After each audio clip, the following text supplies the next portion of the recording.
नेपाल कालीगञ्ज केन्द्रीय महासचिव श्री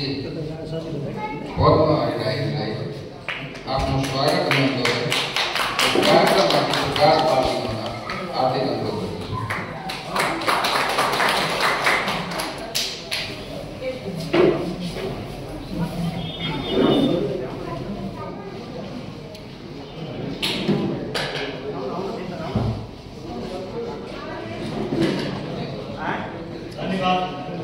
कार्यक्रम घोषणा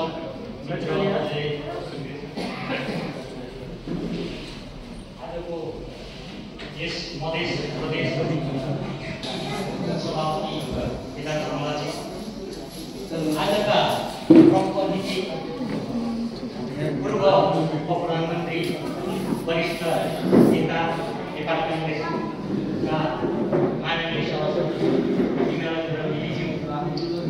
त्यसैगरी